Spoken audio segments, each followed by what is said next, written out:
చిన్నప్పటి గారు ఏవేవో అంటున్నారు. ఇంకొకసారి వర్మ గారు ఇంకొక చిన్న విషయం సార్, భారతమ్మ ఎల్లో శారీ కట్టుకొని వెళ్ళింది.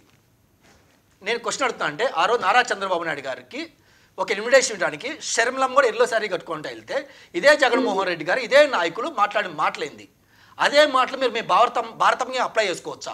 ఈరోజు మా సోదరుని అడుగుతాను, నేను మాట్లాడిన సంస్కారం ఉంది, మాట్లాడితే మా షర్మిలమ్మ నాకు నోటీస్ చేసింది, నన్ను పార్టీ సస్పెండ్ చేసింది, నాకెందుకు దరిద్రం?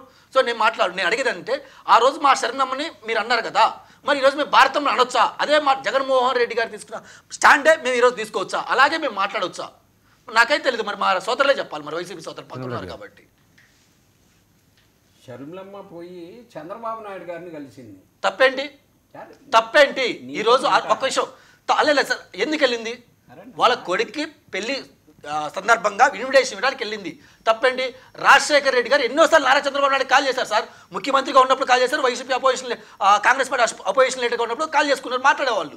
తప్పేంటి? దాంట్లో తప్పేంటి సార్ చెప్పండి? సాటు మాటకి వెళ్ళినారా? మీ జగన్మోహన్ రెడ్డి గారి దగ్గరికి వెళ్ళి అప్పుడు విరోధం ఉన్నా కానీ జగన్మోహన్ రెడ్డి గారి దగ్గరికి వెళ్ళి ఇన్విటేషన్ ఇవ్వడం రాళ్ళ పెళ్లి ఇన్విటేషన్ తప్పేంటి? పెళ్లి ఇన్విటేషన్ ఇస్తే తప్పేంటి? ఈరోజు శుభకార్యాలు శక్తులు మిత్రులు అందరూ పిలుస్తుంది కదా, చెప్పండి సార్. షర్మిల గారు రాజకీయంగా రాజశేఖర్ రెడ్డి గారి శత్రువు అయినటువంటి చంద్రబాబు నాయుడు గారి దగ్గరికి ఆ పార్టీ కలర్ అయినటువంటి చీర కట్టుకొని పోవటాన్ని దాని గురించి మాట్లాడినటువంటి పరిస్థితి.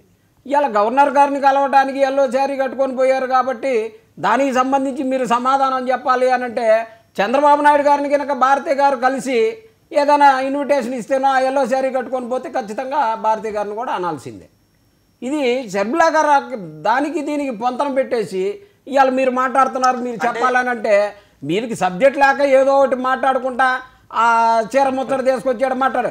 నెల్లూరుకు సంబంధించి జగన్మోహన్ రెడ్డి గారి ప్రభంజనం గురించి చెప్పాయా? ఆ గుంతలు తోమి జగన్మోహన్ రెడ్డి గారిని రానియకుండా చేసి ప్రజాస్వామ్యాన్ని కూని చేస్తున్నారు, దాని గురించి మాట్లాడుతుంటే నువ్వు ఎల్లో మీడియాకి సపోర్ట్ చేసుకుంటా, ఎల్లో జనానికి సపోర్ట్ చేసుకుంటా, నాయకులకు సపోర్ట్ చేసుకుంటా మాట్లాడుకుంటే ఈ ఎల్లో ముచ్చటంతా చెబుతావు ఏందన్నా? అంటే అది సార్ వైసీపీ స్టాండ్ ఏంటంటే మహిళలతో మాకు సంబంధం లేదు, వాళ్ళు ఎటు పోయినా పర్లేదు, మహిళలు ఎట్లా పడితే అలా మేము తిడతాం, వాళ్ళు అసభ్యకంగా వాళ్ళు మేము బిహేవ్ చేస్తాం అనే రీతి ఈరోజు వైసీపీ సోదరులు మాట్లాడుతున్నారు. నేను మా వైసీపీ సోదరులు ఒకటి అడుగుతున్నాను, నారా చంద్రబాబు నాయుడు గారు కానీ వైఎస్ రాజశేఖర రెడ్డి గారు కానీ మేము బద్ధ శత్రులము అని ఇచ్చిన స్టేట్మెంట్ ఎక్కడ ఉందా?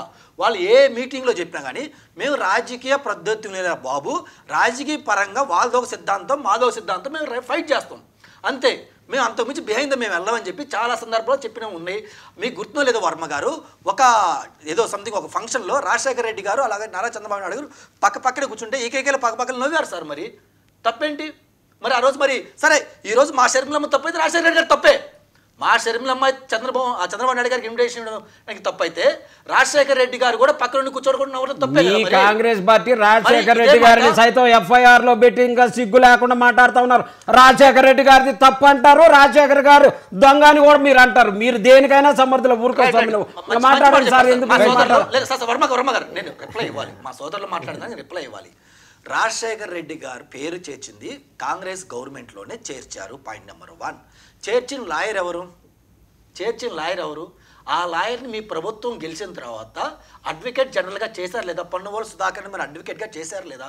రాజశేఖర రెడ్డి గారి మీద మీకు అంత ప్రేమ ఉంటే పన్నువోలు సుధాకర్ని ఏజీ జనరల్గా మీరు ఎందుకు అపాయింట్ చేశారు? అసలు ఎఫ్ఐఆర్ లో రాజశేఖర రెడ్డి గారి పేరు ఎందుకు పెట్టారు?